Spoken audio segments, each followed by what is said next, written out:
sekarang kan kita pelajari stasiun masakan ya. Stasiun masakan sama stasiun putaran. Tuh, oke. Oh ya, sebelum apa namanya kita masuk ke materi kuliah, barangkali bentar, apa namanya untuk tugas ya. Em, tugas 2 itu yang belum ngumpulin itu tugas 2 itu kan tentang ini ya apa evaporator ya. Itu ada ini Mas Darmawan sama Mas Rangga ya. Ada nggak di sini Mas Darmawan sama Mas Rangga? Ah, ada. Ye, sama Mas Rangga. Kalau Mas Rangganya nggak ada ini grup di grup, maksudnya di apa namanya partisipan di ini ya. Bentar, di mana sih ini?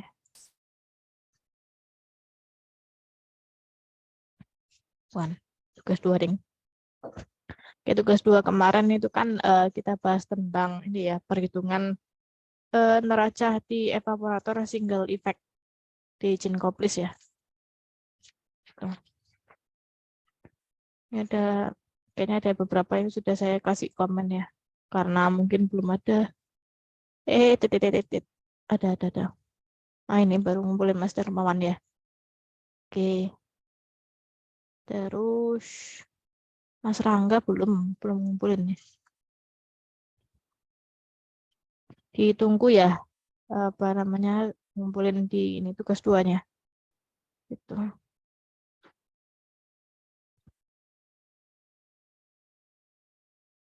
Oke. Random.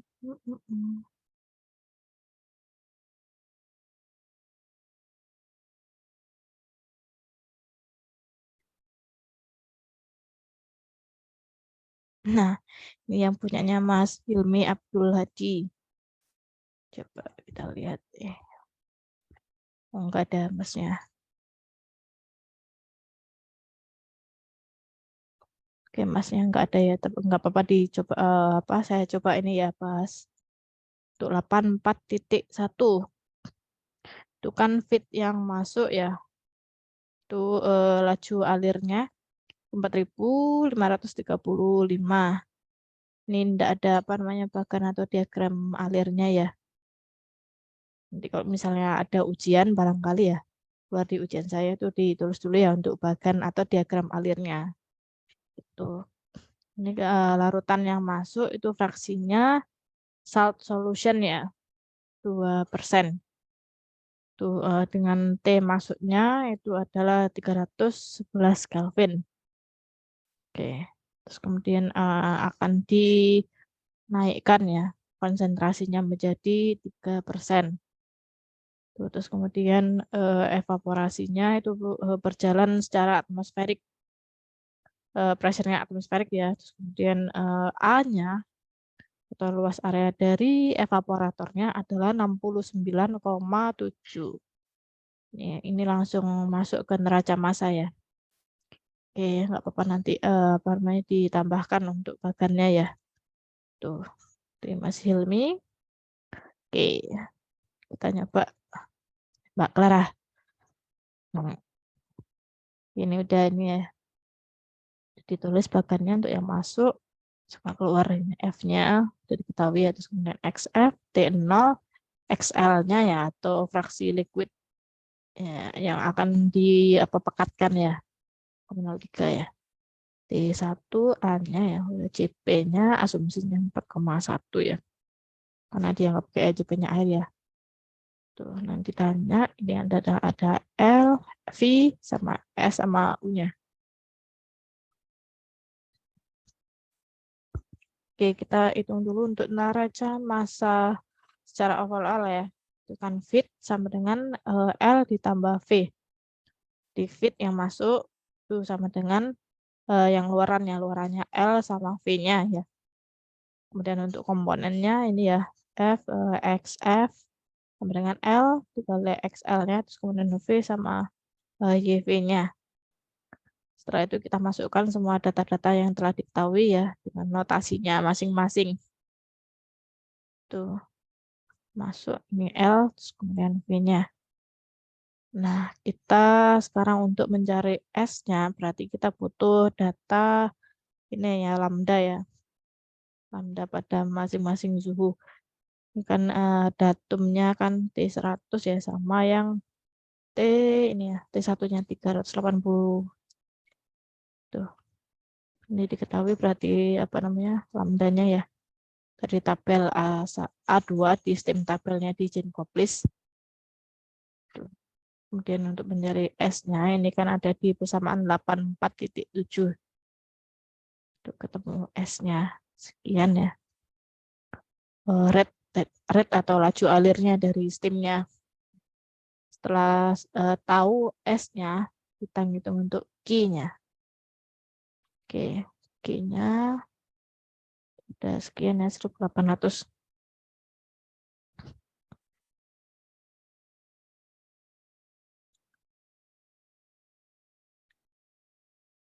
Oke, terus kemudian untuk nyari U-nya. Ya, U-nya 1800. Kan dari hitungan Q ini tadi ya. Untuk nyari U-nya di sini. Tuh. Oke, terus kemudian yang nomor 84.2 itu kan semua data-datanya ada di 84.1. Nah, kita kan yang diminta itu nyari apa ini? Oh, oke, apa namanya, rate ya, atau apa namanya, laju alir dari liquidnya ya. Produk kan liquid itu, terus kemudian vapor sama liquid, apa namanya, konsentrasi dari si liquid luar di luarannya kan dia. Kalau nah di sini ada catatan, kalau si feed rate-nya itu dinaikkan sebesar 6.804 kg per hour. Oke, ini feed-nya ya. Ini dari apa dulu ini? Dari S-nya ya. Oke, ini udah bener step-stepnya ya. L-nya dapat 0,9. L-nya mau mana nih? 3.000, V-nya L-nya. Oh ya, L-nya ini ya 5.000. Terus kemudian nyari XL-nya di 0,0245. Oke, untuk nyari oh, U-nya belum ya ini berarti. Belum, masih ada yang terpotong di LX sama L-nya. Memang yang dicari itu sih value of U-nya. Dan dikasih komen.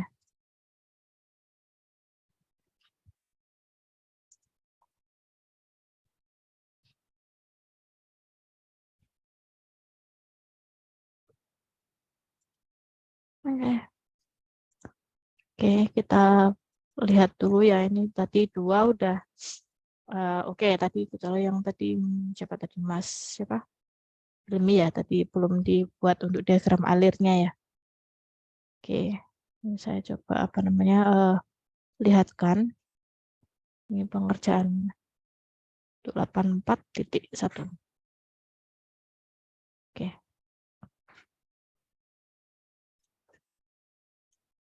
Nah, ini ya.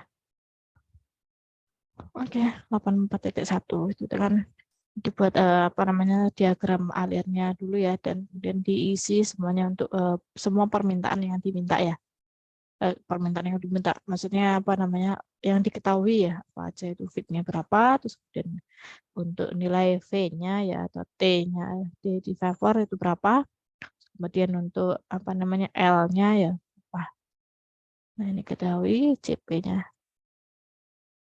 Oke, terus kemudian kita cariin neraca massa totalnya ya. Terus kita masukkan juga untuk data-data yang sudah diketahui tadi ya. F ini, terus kemudian XF-nya ya. Ini ya. L. Nah, untuk mencari nilai L-nya atau rate atau beban dari si liquidnya ya. Bukan dari sini neraca apa namanya perhitungan neraca massa secara komponennya ya. Tuh, itu sudah ketemu L.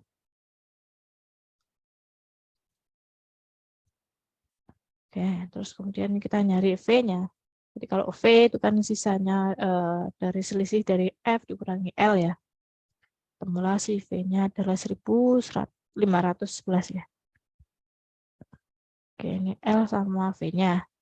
Kemudian untuk T datumnya atau T awalnya kan 100 derajat Celcius. Nah, ini kalau dirubah menjadi Kelvin itu kan 373,2 Kelvin ya. Nah, ini nyari hanya ya, entalpinya ya. Ini ada di appendix A2. Kalau di izin Koplis mungkin barangkali ada yang nyari apa propertiesnya di apa namanya Smith-Vaness juga bisa. Kita lihat aja nanti apa namanya suhunya aja dilihat.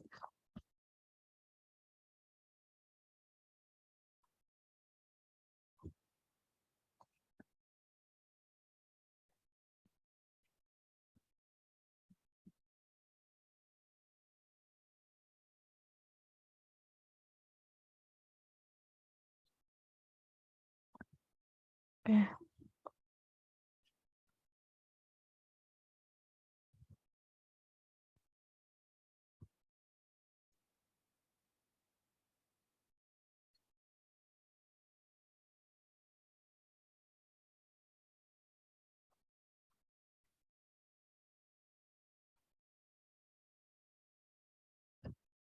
Oke, sebentar ya, tadi ada apa namanya sedikit gangguan, ada apa chat.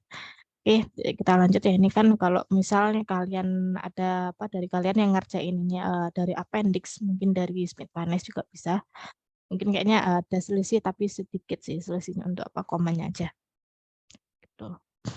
Karena kalau antara appendix di pas tim tabelnya untuk di Genkoplis sama Smith-Vaness nggak jauh beda juga kok. Tuh. Kan untuk apa namanya nih, lambda ya. Lambda di T apa namanya? Berapa ini? 383 sama yang T datumnya ya. Tuh, ini ketemu sekian ya. Terus kemudian ini untuk nyari heat balance-nya.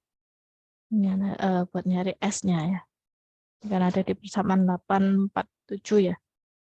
Tuh, kita masukkan untuk data-data F-nya ini ya dari data sini ya. Nah, pen.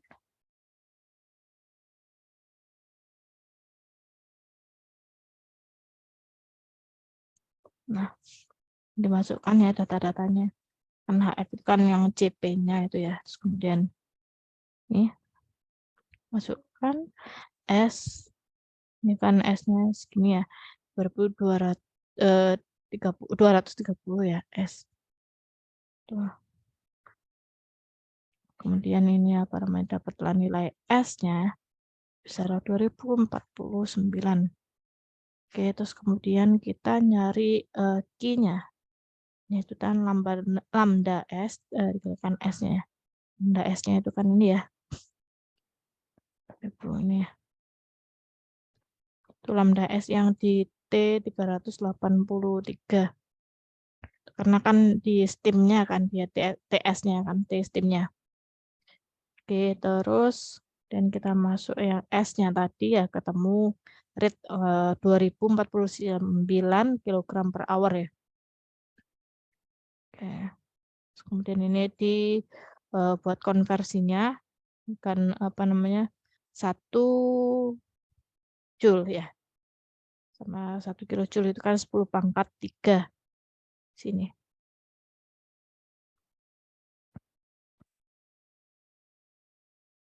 Tuh. Kemudian ini kan karena apa namanya konversi waktu juga ya. Hour ke second ya atau detik ya. Jadi sini ya. Kayak nomor telepon ini. 1269355 kilowatt. Ini udah apa satuannya udah sama dan ya nyari Q-nya itu kan sama dengan U kalikan A dikalikan delta T. Q-nya tadi ketahuan ya. Ini ya nilai Q-nya dimasukkan. Kemudian untuk nyari U-nya kan ini yang dicari ya. Ya terus kemudian sorry, A-nya itu kan diketahui 69,7. Nah, ini delta T-nya itu kan yang datumnya tadi ya, selisih TS dikurangi yang datumnya tadi. Oke, terus kemudian tahu ya nilai U-nya adalah 1823. Itu untuk algoritma ya, atau yang apa namanya penyelesaian nomor 841. Oke, kemudian ini 84.2. Oke.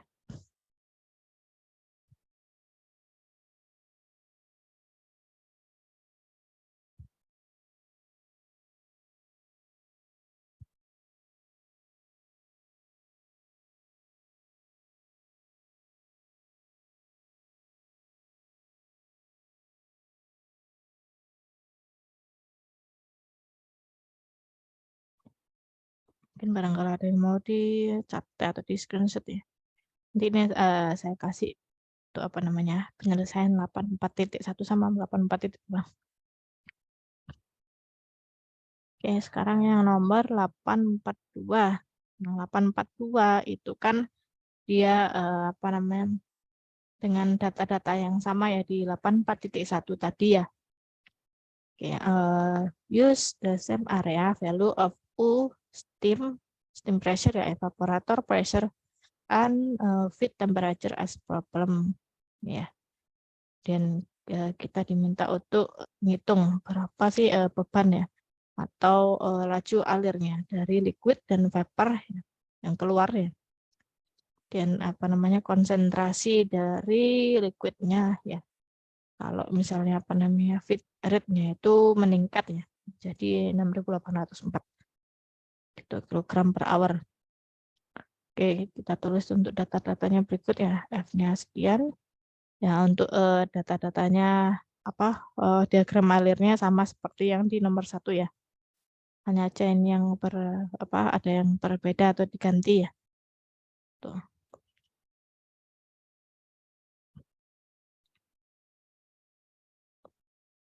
Oke, ini S dikalikan lambda ya. Kan hari ini ya. Ada apa namanya? H. Nah, ini T datumnya 100 derajat Celcius atau 373 ya Kelvin. Nah, kita diminta untuk nyari V-nya ya di sini ya. Kalau yang nomor 841 itu kan dia kan nyari apa S-nya ya. Nah, ini S-nya udah ada, tinggal dicari untuk yang V-nya, vapornya dia. Oke, ini V-nya itu 6.804 ya. HF-nya sama ya. CP-nya itu tadi ya 4,10. Kemudian untuk delta T-nya dia ini ya. Oke, semua data dimasukkan, kemudian ya kita langsung cari ini untuk V-nya ya, ketemu perhitungan V-nya. Oke, setelah sudah diketahui untuk V-nya,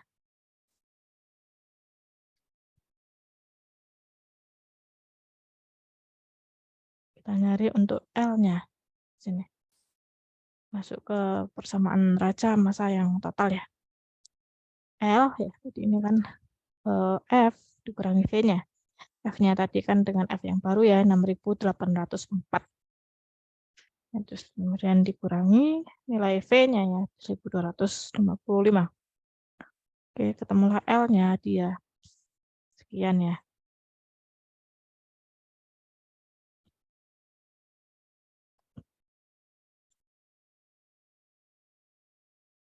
Oke, terus kemudian untuk sorry.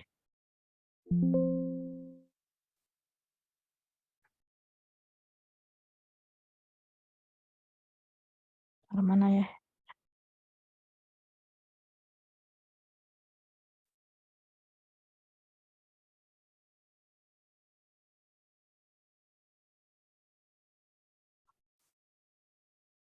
Mungkin barangkali di sini ada yang udah benar semua ya. Nanti belum saya cek semua untuk yang kelas B ini. Iya, bentar.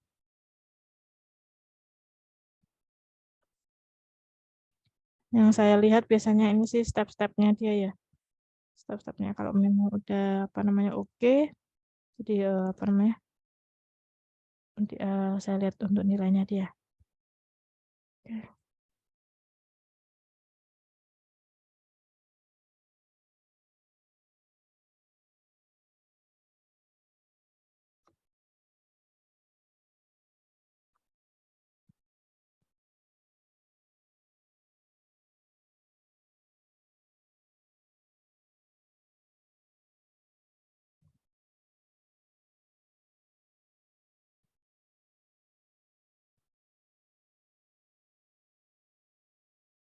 Oh, bentar, kayaknya 8.42 itu ada yang belum ya? Bentar. Mana sih? Nah, ini. Tadi ya, oke. Udah ketemu L-nya tadi ya. Terus, up.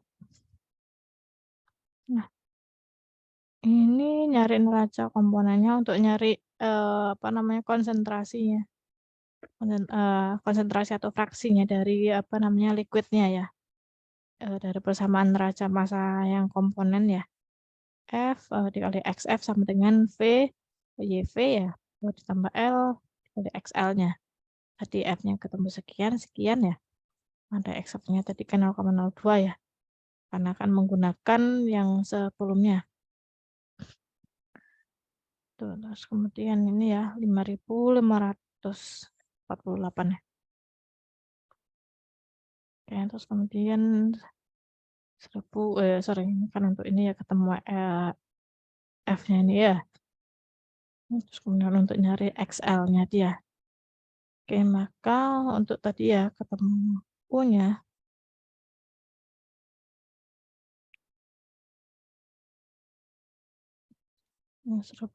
Bukan U sih, V ini ya. V-nya 1255, L-nya ya 5.548, sama XL-nya adalah 0,024. Gitu. Ini untuk algoritma penyelesaian ya. Pembahasan soal 841 sama 842. Gitu. Dari sini ada yang ingin disampaikan? Sebelum saya lanjut ke materi yang apa namanya kristalisasi sama pemasakan ya. Kristalisasi sama apa namanya putarannya atau sentrifugasi. Tuh.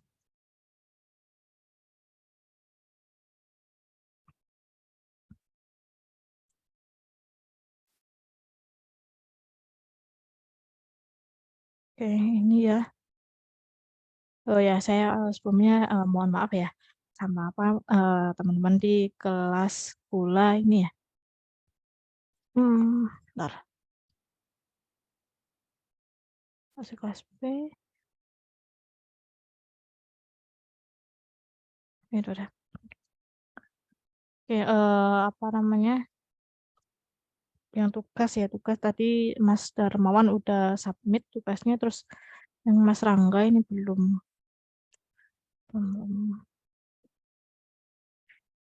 Tuh. Terus kemudian tugas 1 yang lalu ya. Tuh ada Mas Darmawan sama Mas Rangga ya, itu juga.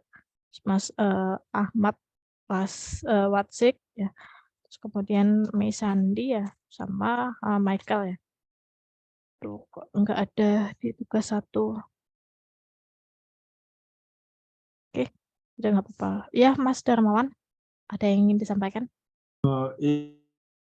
Menyampaikan untuk kemarin lupa submit. Tapi untuk tugas pertama saya sudah submit dari hari Kamis, dari hari Oh gitu. Jumat.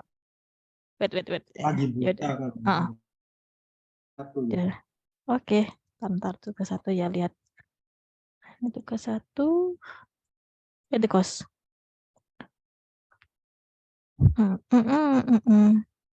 Dulu. Bentar.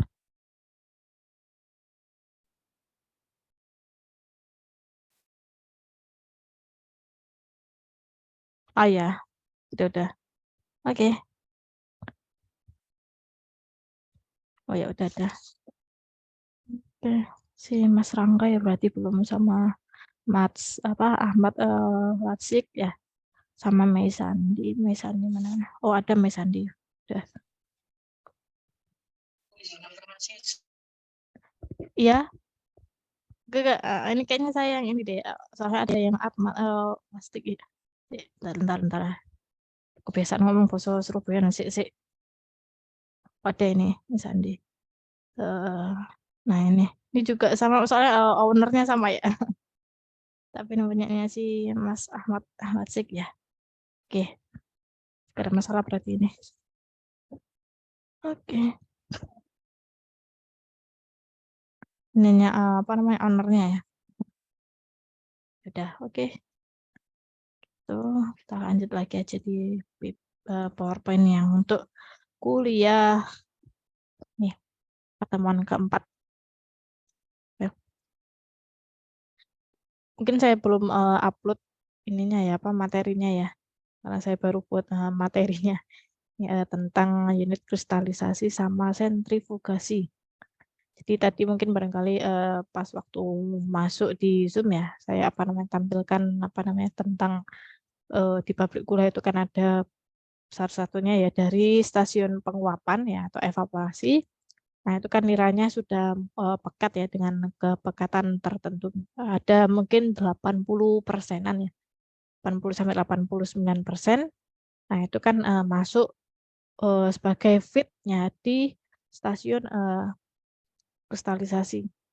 Karena dia akan dipersiapkan apa namanya dikristalkan untuk sebelum dia itu menjadi apa ya dikristalkan ya karena kan ini tujuannya adalah membuat gula kristal putih seperti itu. Nah, nih. Biasanya kalau di pabrik gula dia itu bilangnya kan stasiun masakan ya atau unit kristalisasi kalau bahasa tekniknya ya kristalisasi karena memang dia menggunakan prinsip apa namanya kristalisasi ya. Ini kalau teori kristalisasi ini saya ambil dari buku kimia dasar ya. Nah, ini salah satunya bentuk apa namanya kristal dari apa gula ya. Nah ini kalau kita pengen lihat itu pakai apa analisis ini apa bentuknya apa namanya XRD ya. Ya analisis XRD dia di sini apakah dia bentuk kristalnya amorf atau yang bentuk apa namanya berlubang ya. Amorf itu yang agak ada pecah-pecahan ya. Itu atau berlubang ya. Itu kita bisa lihat permukaannya dari XRD ya. Analisis XRD.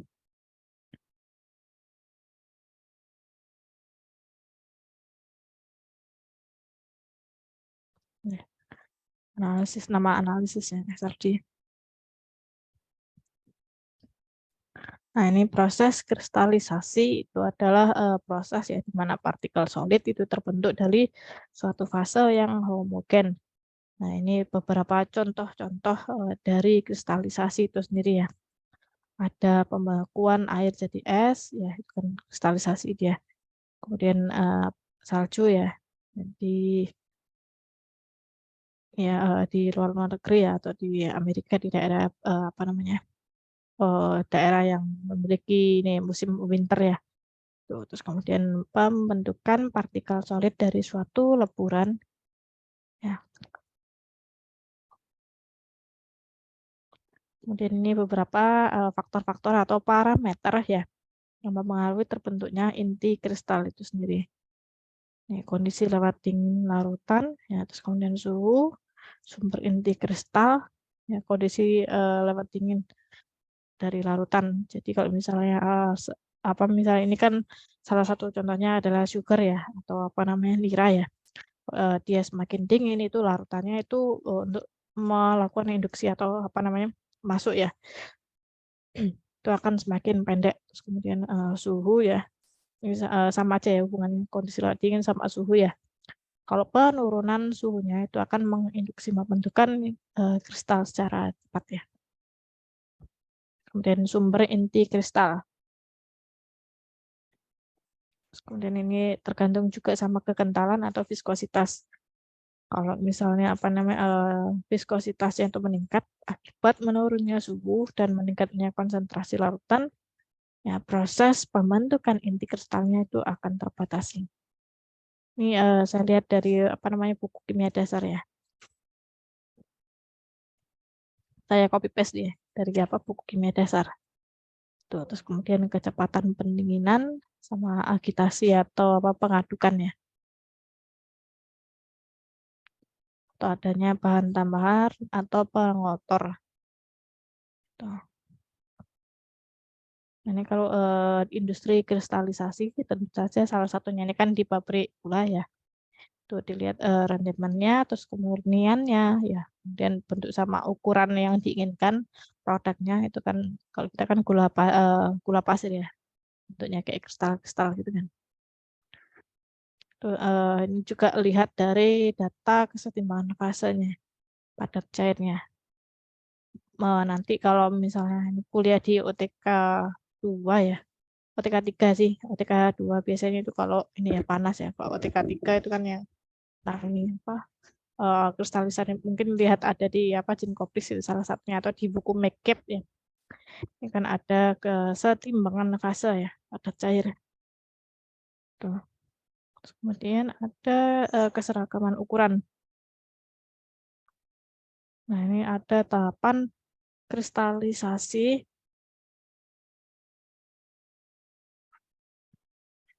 Nah, ini ada pembentukan inti kristal. Jadi ada pembentukan inti kristal, terus kemudian pembentukan inti kristal tipe homogen atau sama heterogen.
Ini pembentukan inti kristal ya.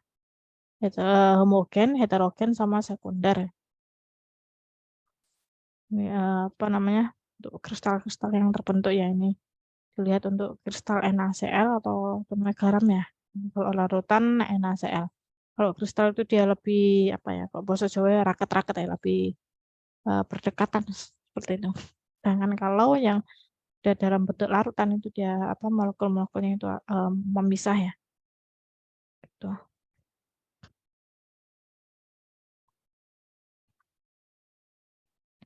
Proses pembentukan kristal ya seperti tadi yang saya di awal-awal ya. Kondisi lewat jenuh, kemudian ada lewat dingin ya. Di skip-skipnya ya. Ini bukan. Nah, ini biasanya bisa membentuk kristal ya. Ada air, gula, alkohol, lemak, sama pati. Ini alat-alat untuk kristalisasi. Ini masih saya bahas kristalisasi secara umum ya. Sebelum nanti masuk ke kristalisasi khusus yang untuk di pabrik gula. Tuh ya, tentu saja kalau alat kristalisasi dia akan pakai crystallizer ya. Nah, ini biasanya dioperasikan secara batch sama continue. Tuh. Nah, dengan pemilihan dasar alatnya, pemilihan dasarannya ya atau alasan ya adalah kalau kristalisasi itu bisa terjadi kalau kondisi larutannya itu dalam keadaan supersaturated ya.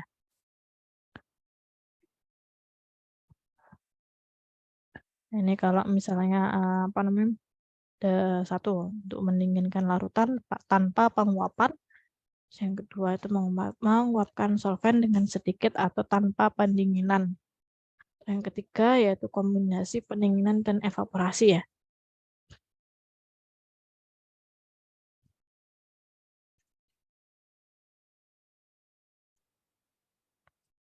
Nah, ini kita masuk ke stasiun masakan atau kristalisasi di pabrik gula. Nah, di sini ada beberapa tujuannya. Bukan beberapa tujuan, beberapa hal ya mengenai stasiun masakan ini ya. Tuh satu yang pertama yaitu tujuannya ya. Kita ingin mengkristalkan larutan gula pekat ya yang dari stasiun penguapan dari evaporator ya menjadi kristal sukrosanya. Di mana dia menggunakan prinsip kerja dari alat kristalisasi ini adalah sirup gula itu dipekatkan sampai konsentrasi padatannya mencapai lewat jenuhnya. Ini gambar alatnya ya. Ini feednya yang masuk dari stasiun penguapan. Dia masuk ke sini, terus kemudian dia berkontak ya dengan heat exchanger-nya di sini HE. Kemudian ada steam yang masuk juga ya. Ini masuk ke sini. Ini kan dipompakan ke sini ya. Masuk dikontakkan dengan HE di sini ya. Nah, ini terus kemudian jadi istilahnya kayak penguapan lebih lanjut lagi ya. Ini di sini ada vapornya ya. Vapornya di sini karena kan tadi ada pertukaran panas ya. Di sini ada heaternya ini kan. Tuh ini vapornya keluar lewat atas ya. Terus kemudian untuk produknya yang sudah jadi kristal keluar ya akan nanti dipompakan lagi untuk menuju ke stasiun stasiun penguapan bukan kristalisasi sama stasiun putaran ya, atau sentrifugasi. Nah, ini untuk alat-alat atau mesinnya ya. Di kristalisasi sendiri ada pan evaporator ya. Namanya kok pan ya, pan ya karena kan bahasa Belandanya ya zaman dulu itu pan ya. Pan evaporator ya hampir sama ya namanya. Sebenarnya kan kristalisasi ya karena kan dia memang ada sifatnya untuk membuat pekat lagi ya. Jadi sampai kristal ya. Jadi namanya ada pan evaporator. Karena dia memiliki fungsi ya atau prinsip kerjanya ya, untuk meningkatkan konsentrasi sukrosa ya sampai dia itu lewat jenuh. Kemudian dia juga fungsinya untuk memperbesar inti kristal sukrosa yang terbentuk. Jadi kan kalau di pabrik gula itu kalau masih di stasiun penguapan ya itu kan masih nira pekat ya. Ini enggak dipekatkan lagi tapi malah sudah menjadi kristal. Tuh. Kemudian ini ada palung pendingin. Nah, di sini ada di produk ini kan ada palung pendingin. Tentu saja ini kan ada tadi pertukaran ya atau kontak panas ya dari steam dan HE ini alatnya HE ini kan ada vapor yang keluar. Kemudian kan tentu saja kan juga ada panas ya di sini. Itu di sini ada kayak palung pendingin. Jadi fungsikan untuk mempercepat proses pembesaran inti kristalnya. Sama dia juga berfungsi untuk menurunkan suhu dari nilai pekatnya, maskitnya. Tuh. Nah, di stasiun masakan ini biasanya masih ada molasesnya ya. Molases itu kan sisa-sisa ya atau limbah dari proses evaporasi ya. Evaporasi atau stasiun masakan. Nah, ini kalau overview dari kristalisasi gula. Dari unit penguapan, pemasakan sama kristalisasi di unit pendinginnya. Nah, kalau untuk melihat derajat sukrosanya atau derajat kemanisannya. Dilihat dari ini Brix-nya dia.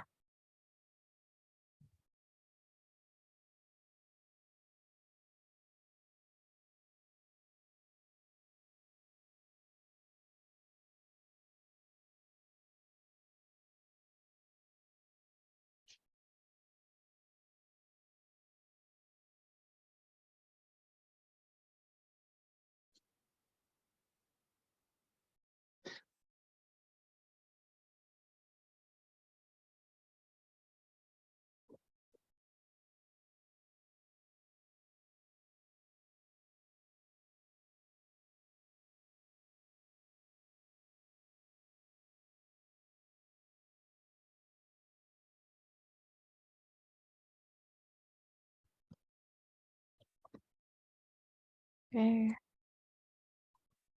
Nah, ini unit kristalisasi ya atau masakan ya. Kalau saya lihat di ini ya.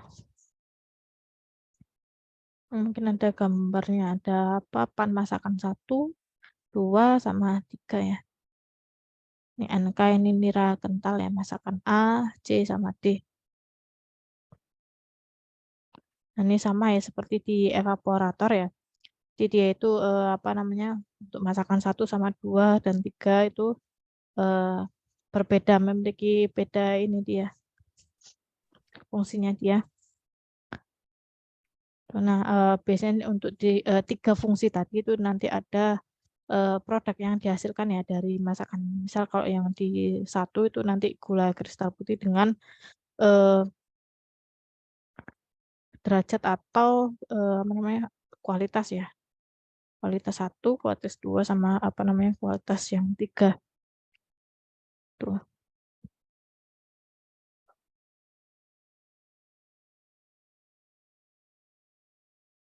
Coba kita lihat ini ya. Laporan kerja praktik dari teman-teman di Tarai. Mana sih kerjaan ini? Nah, ini.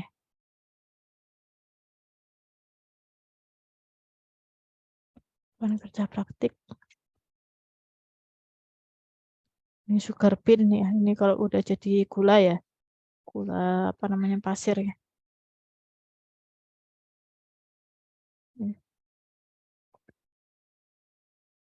Ini tipe apa, laporan kerja praktik dari teman-teman di Tera ya.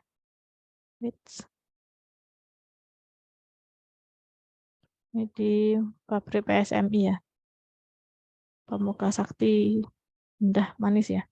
Pemuka Sakti Manis Indah.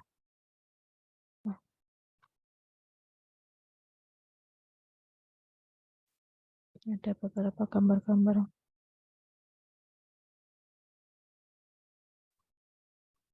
Ini gambar clear juice filter.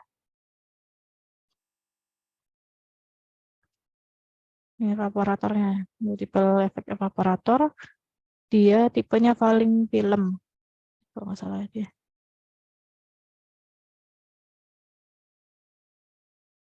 Sorry ya, ini tadi apa, saya kepental keluar darah. Nah, tadi saya ini kerja praktik ya.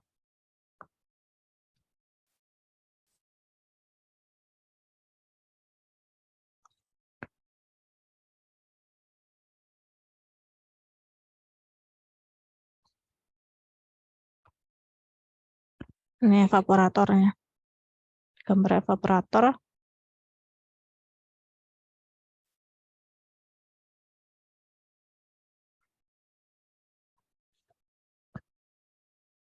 Kemudian ini ada vakum pan ya. Ini yang stasiun masakan itu ya. Ini di sini ada apa namanya, tempat untuk melihat apa namanya, gula atau niranya ya. Nanti kan untuk dilihat udah berapa sih derajat pemanasannya. Kalau kalian udah kuliah bahan konstruksi juga ya, ini kan ada sel material, ini mild steel, atau kalau enggak untuk stainless steel ya, itu nanti kan ada apa namanya, misalnya kayak perbedaannya ya, untuk apa namanya, pemilihan ya, konstruksi dari alat-alat ya, alat-alatnya ini. Ada continuous vacuum pan, vertical crystallizer ya. Ini biasanya apa namanya, naik-naik, semakin naik-naik ke atas ya. Ini kan apa, golongannya evaporator dan kawan-kawannya itu apa namanya, makin panas ya suhunya karena kan dia lebih banyak mainan steam ya di sana. Tuh. Ini ada apa namanya, sentrifugasi ya atau stasiun putaran ya. Tuh.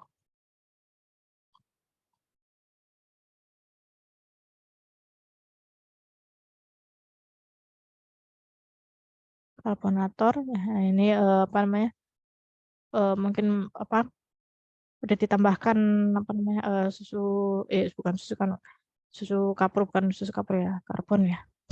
di sini. Karbonator itu fungsinya dia kan kalau dari masakan ya sama di puteran itu ingin diputihkan lagi ya untuk gulanya ya. Terus kemudian juga dia ingin fungsinya mengendapkan kotoran-kotoran yang masih ada di eh, gula yang sudah hampir jadi itu. Ini ada sulfur burner ya.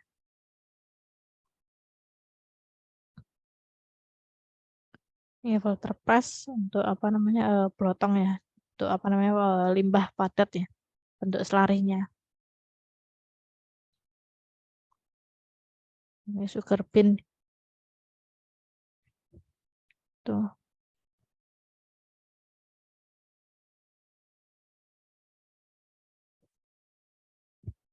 Itu ya beberapa gambar-gambar ya, cuplikan gambar di pabrik gula ya di PSMI di Lampung. Tuh, ini badan masakan atau kristalisasi ya. Kita tahu fitnya ya, ini yang dari pabrik di stasiun evaporasi ya atau penguapan ini kan masuk ya. Jadi di sini ada cup-cupnya di sini ya. Nomor 11 coil serpentin ya. Terus kemudian di sini ada uapnya ya yang keluar. Di bawah ini ya ada kaca penglihat tadi yang seperti kita lihat tadi ya. Ini bagian-bagian dari badan kristalisasi. Nah, ini prinsip dari kristalisasi sendiri ya, itu dia tujuannya untuk mengurangkan solvent, kemudian menurunkan solubilitasnya. Tuh. Ini dia memiliki beberapa tujuan ya, untuk mengubah sukrosa dalam larutan untuk membentuk kristal gula ya, supaya diperoleh kristal gulanya yang sebanyak-banyaknya ya. Sisa gulanya itu dalam tetes itu sekecil-kecilnya. Tuh. Ini unit sentrifugasi. Ini ada sedikit.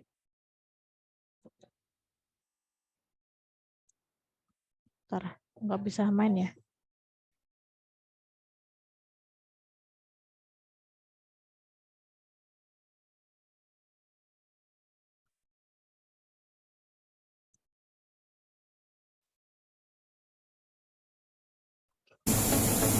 Jadi kita sama kayak misalnya kalau kita beli gulali ini ada motor yang enggak ada misalnya ada masjid itu gulanya yang misalnya untuk sekarang ya kan keluar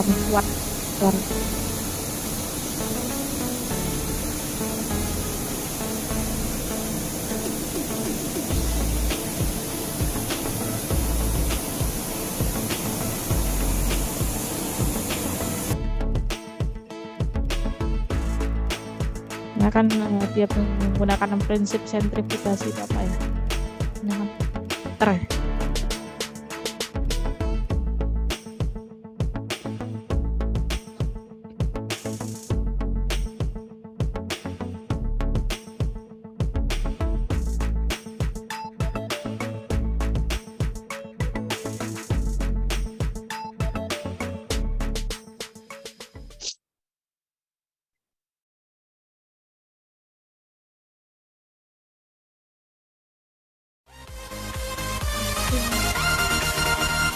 sedikit gambaran.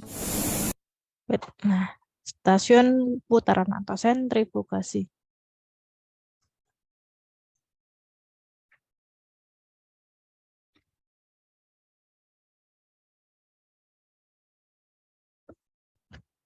Nah, ini stasiun putaran sendiri dia memiliki fungsi atau tujuan ya. Nah, kalau tujuannya itu dia mengambil kristal sukrosa murni dalam bentuk granular dan keringnya. Ya, dia menggunakan prinsip kerjanya yaitu memisahkan gula kristal ya sama larutan tetes. Tetes kan berarti masih ada sisa-sisanya sama kotoran-kotorannya. Kemudian mengeringkan dari kristal ya, dari stasiun kristalisasi tadi ya. terus supaya lebih kering lagi. Karena sifatnya gula itu sendiri kan apa namanya? Ya kalau misalnya ada apa kena air itu kan menjadi lalah ya atau melebur ya. Ya. Ini alat-alatnya ya terdiri dari centrifugal separator, ya terus kemudian drum dryer, kemudian sama packer ya. Sini. Ini ada video juga ya. Kita lihat. Bukan ya. Bukan ini.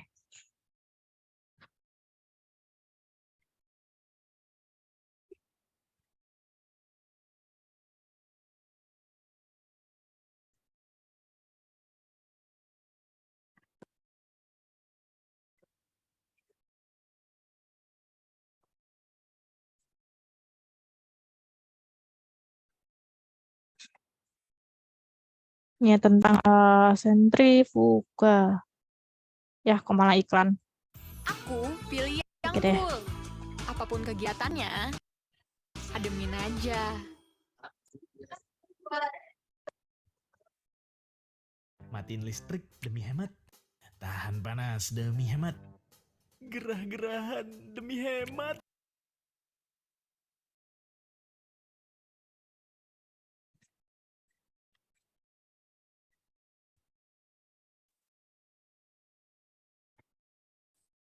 Ini tentang apa namanya sentrifugal ya, sentrifugasi, prinsip dari sentrifugasi.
Kan ada gaya sentrifugasi ya. Ini kan misal yang biru-biru ini kan larutan, sorry apa garam ya, garam atau gula-gulanya. Di sini ada prinsip yang keluar.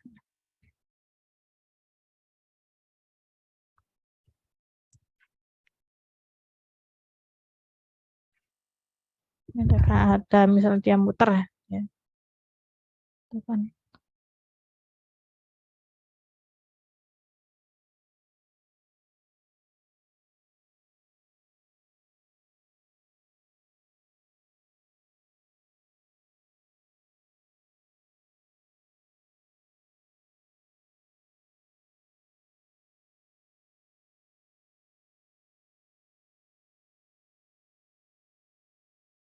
Ini kalau misalnya apa namanya udah melewati sentrifugasi tadi ya dia akan keluar ya.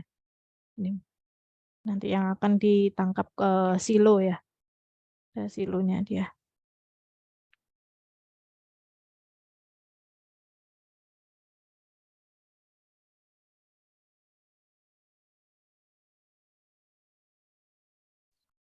Oke.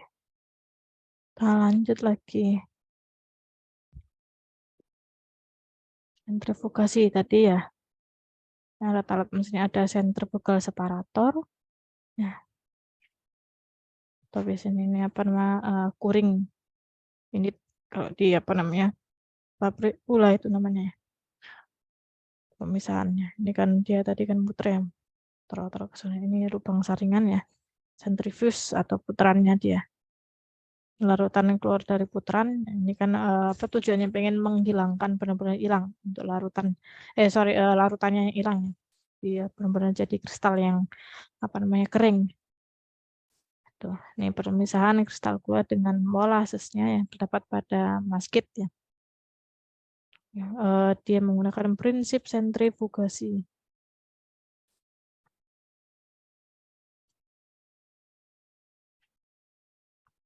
Ya, ada klotnya, ada saringannya ya kan dia itu bang saringannya itu keluar. Tuh, nah kalau kristal gulanya akan tertahan pada klotnya dan molasses itu akan keluar atau lolos saringan. Ya, molasesnya dia mau keluar. Tuh, ini gambarnya ya. Peralatan di sentrifugasi. Ya, gambarnya ada beberapa ya.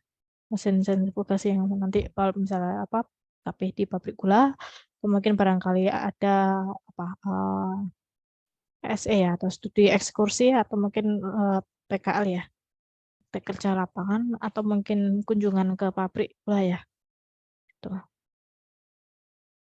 jenis mesin sentrifugal ya kalau misalnya dioperasikan secara batch itu ada manual sama otomatis pun halnya kalau yang kontinu ya ada manual sama otomatis. Tuh, ini mesin batch sama mesin kontinu.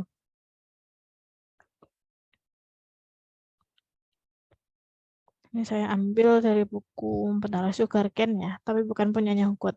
Lupa saya ini ambil dari mana. Ya, prinsip kerjanya dari apa namanya sentrifugasi ya.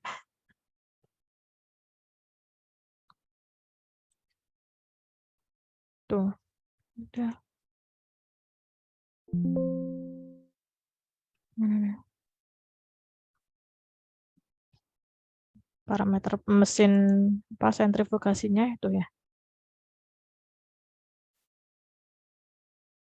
Tuh, untuk menjalankan mesinnya, terus kemudian apa namanya masukkan masketnya ya.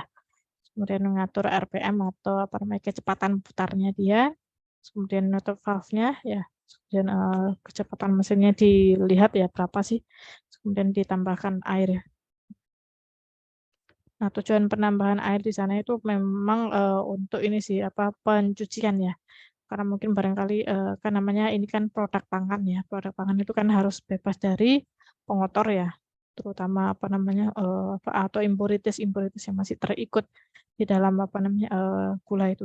Nah, ini kan memang salah satunya kan ini kan udah masuk di tahapan akhir lah istilahnya itu di sentrifugasi atau apa namanya unit putaran ini. Makanya kan untuk semua kotoran itu kalau bisa dibebaskan ya atau bebas kotoran gitu.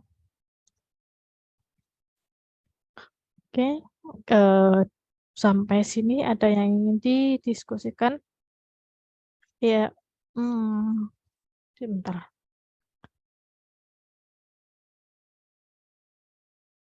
Ini Mas siapa Rangga nggak masuk ya? Atau memang dia apa keluar dari ngedrop kuliah maksudnya? Kurang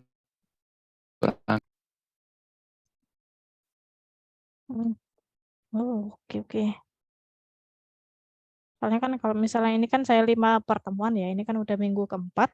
Nah, minggu kelima kita kan masih ada kuliah sedikit lah. Apa namanya? Kita bahas tentang untuk utilitasnya atau sama apa namanya? Ya, utilitas di pabrik gula itu ya, termasuk apa namanya penggunaan boilernya ya. Terus kemudian nanti kita akan apa namanya ujian akhirnya. Kira-kira ini kelas B ya. Kelas B ini ada waktu kosong nggak? Kalau misalnya hari Kamis sore ya atau siang gitu. Gimana Mas atau Mbaknya ini? Jadi minggu depan kan hari Senin ya. Senin kita masih kuliah. Selasa Selasa jam 1 ini. Kemudian nanti UAS-nya dari saya ya, atau ujian dari saya itu hari Kamisnya gitu atau hari Jumatnya. 1,5 jam sih. Itu. Gimana? Izin. Iya Mas, monggo. Soalnya waktu kuliah di UB itu mulai dari 7:30 pagi sampai jam 3 sore begitu Bu. Untuk di sini kan kan begitu, jadi beda-beda nantinya kan bisa pastinya nanti kita tidak bisa kemungkinan besar seperti itu kalau di jam gitu Bu. Oke. Jadi gimana Kayaknya kapan? Tapi kalau misalnya malam kok nggak enak juga ya kok ngasih ujian malam-malam habis maghrib kok sawangane piye ngono. Sawangane.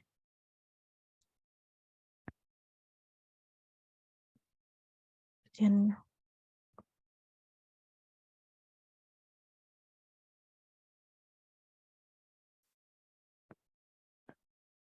Hari apa ya enaknya?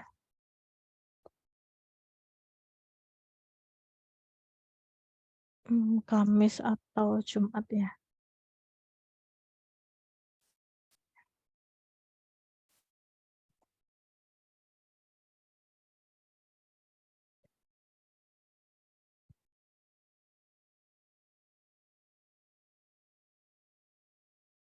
Kalau malam kok sawangannya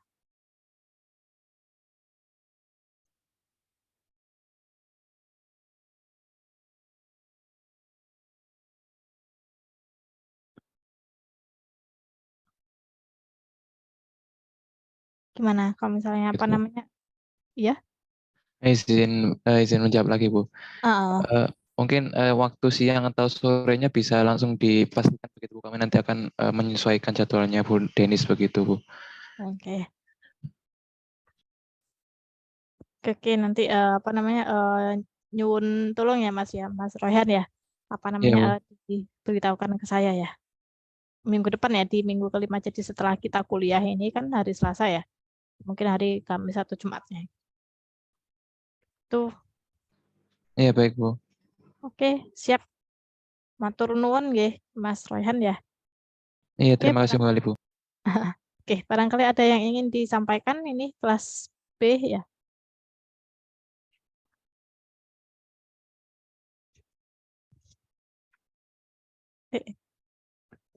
Dan ujiannya gampang kok. Mudah dibuat tugas ya. Oke, mungkin sampai sini ya. Hari ini nggak ada tugas. Nggak ada tugas kelas. Oke, baik kalau gitu saya cukupkan ya untuk pertemuan keempat pada siang hari ini.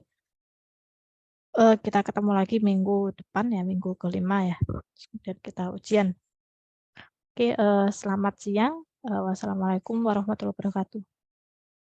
Lupa presensi ojo. Waalaikumsalam warahmatullahi Dhisik ojo metu dhisik. wabarakatuh. Iya Bu. Presensi. Lali aku. Aduh, bentar. Mana sih? Oke.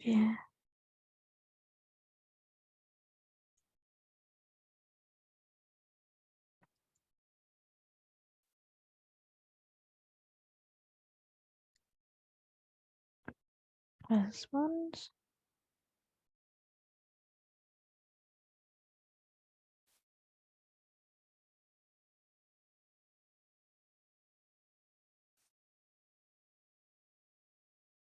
Oke. Nah. Oke, silakan diisi presensinya ya. Ada di kolom chat. Oke, saya tutup ya kelasnya ya. Selamat sore semuanya. Wassalamualaikum warahmatullahi wabarakatuh. Waalaikumsalam warahmatullahi wabarakatuh.